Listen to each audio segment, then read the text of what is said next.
எல்லாருக்கும் வணக்கம். கனவு காணுங்கள். தூக்கத்தில் வருவதல்ல அது. உன்னை தூங்க விடாமல் பண்ணுவது எதுவோ அதுவே கனவு. அதுதான் உன் லட்சிய கனவாக இருக்கணும்.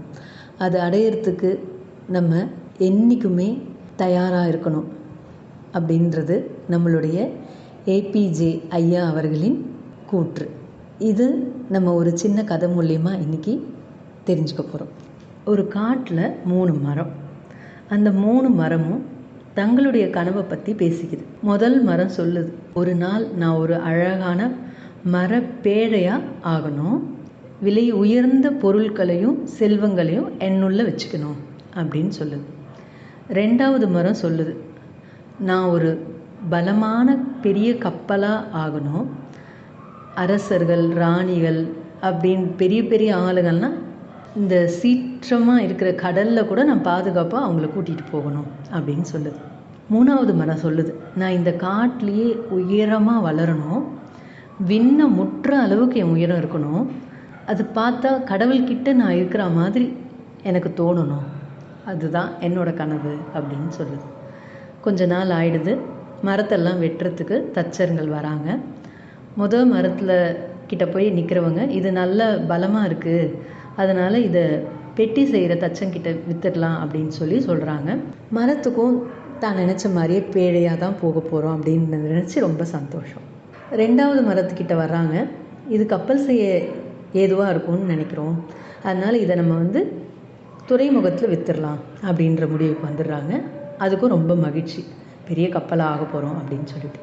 3வது மரத்துக்கிட்ட போகிறவங்க, இதுக்கு பெருசாக எந்த தேவையும் இருக்கிற மாதிரி தெரியல, அதனால் இதை நம்ம குடோனில் போட்டுடலாம் அப்படின்னு சொல்லி வெட்டி எடுத்துகிட்டு போயிடுறாங்க.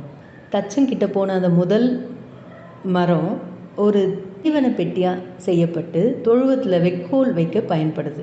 துறைமுகத்துக்கு கொண்டு போன 2வது மரம் ஒரு மீன்பிடி படகாக செய்யப்படுது.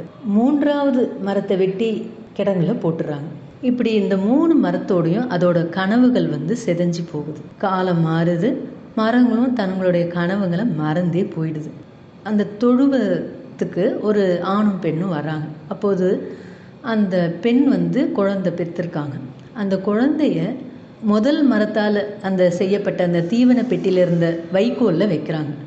அந்த நிமிடமே அந்த மரம் உணர்ந்துருது, செல்வத்திலெல்லாம் பெரிய செல்வம் என்கிட்ட தான் இருக்குது அப்படின்றது. சில வருஷம் கழித்து அந்த 2வது மரத்திலான படகுல சில பேர் கடலில் போகிறாங்க. அப்போ ஒரு பெரிய புயல் வீசுது. அந்த படகு பயப்படுது, ஐயோ நம்மக்கிட்ட இருந்தவங்கள நம்மளால் காப்பாற்ற முடியாதே அப்படின்னு. அப்போ அந்த படகுல இருந்த ஒருத்தர் புயலை நோக்கி அமைதி அப்படின்னு சொல்கிறாரு. உடனே கடல் சாந்தமாயிடுது. அப்போவே தெரியுது அந்த 2வது மரத்துக்கு, அரசர்களுக்கெல்லாம் அரசனை நம்ம சுமந்துட்டுருக்கோம் அப்படின்னு. கொஞ்ச நாள் கழித்து அந்த 3வது மரத்தை சுமந்துக்கிட்டு ஒருத்தர் வீதியில் போகிறாரு. எல்லாரும் அவளை ஏளனமாக பார்க்குறாங்க. ஒரு குன்றுக்கிட்ட அந்த மரத்தை வச்சிடுறாங்க, ஆணியால் அரைஞ்சு செங்குத்தாக நிறுத்துகிறாங்க. 3 நாள் கழித்து 3வது மரம் உணர்ந்தது, கடவுளின் அருகிலேயே அது இருக்கிறது. அதில் அறையப்பட்டவர் இயேசு கிறிஸ்து. 3 மரங்களும் அவங்க விரும்பின வழியில் எதுவுமே நடக்கலை, ஆனால் விரும்பினது நடந்துச்சு. வழி தான் வேறு. நமக்கும் அது மாதிரி தான். நாம் விரும்பிய வகையில் எதுவுமே நடக்காமல் போகலாம், ஆனால் இறுதியில் நம்ம விரும்பினது கண்டிப்பாக நடக்கும். நம்பிக்கை தான் வாழ்க்கை. நம்மளும் இப்பயே கனவு காண ஆரம்பிப்போம். அந்த கனவு மெய்ப்படும்.